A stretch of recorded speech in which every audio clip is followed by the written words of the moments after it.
first grade friends. It's another day of math. Today these are the materials that you will need to have close at hand. So you need your cubes, your dry erase marker and eraser, and your part whole mat. So when you find all of those things, come back and we will be able to begin. Okay, so you know in the past we used, or I showed you my plates that helped us to talk about, we had a part, whole, part, whole. That's when we were doing addition problems. But with subtraction problems, my plate has to change. Do you see a difference? Now I have a whole, and I'm going to give a part and a part. Whole, part.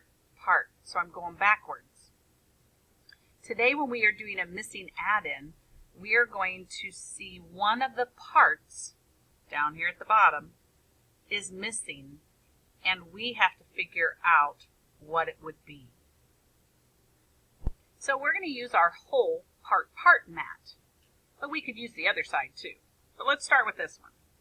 I'm going to start with 8 in my whole. If I have 8 in the whole, and I take 3 to put in this part, what is my missing part? I'm just going to move him down.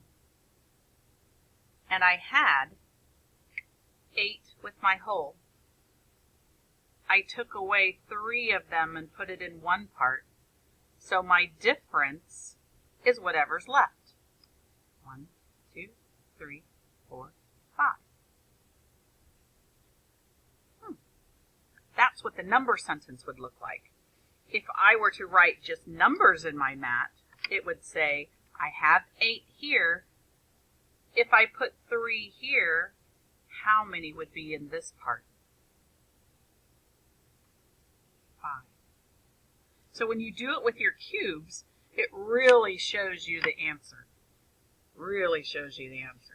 So let's try a different one. I'm going to put all 10 of mine in my whole.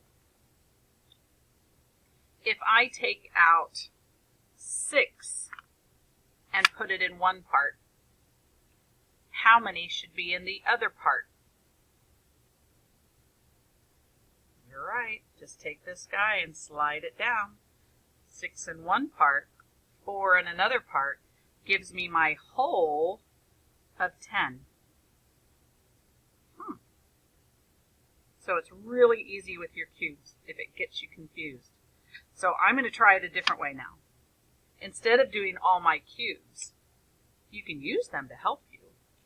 But this time I'm going to say my whole is 7. One of my parts is 3. Can you figure out what the other part would be? So I'm going to use mine to help me. Here's my 7. They said they put 3 over here. So what is my other part that's missing? Aha! See how your cubes can help you figure that out? Does anyone see another way that helps you to figure it out?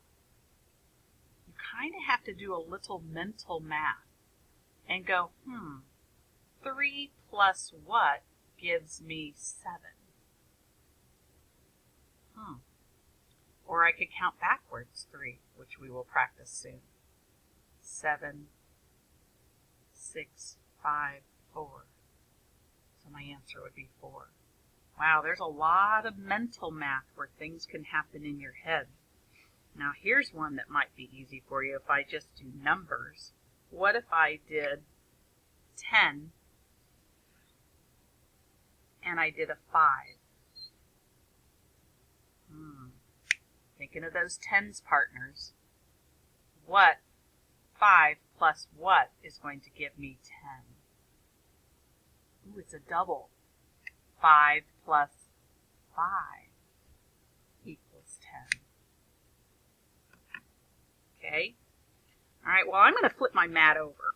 I don't have to erase that. So I'm just going to flip my mat over. But notice how this looks a little different. And we think of it being addition because the parts are at the top and then we join them together to make the whole. But I can still make it when it's a missing addend. That just means one of these parts is missing. Which part could be missing? So I could still start with my whole. And if my whole is 8, and I know one of my parts is 1, can you figure out what your other part would be? 1 plus what will give me 8?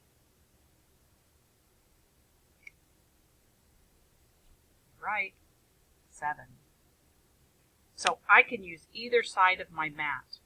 Our math paper that you are going to be seeing today has it going the part, whole way. Part, whole.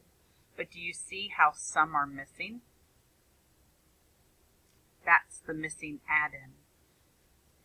I hope we remember what an addend is. I'm going to do a super easy problem.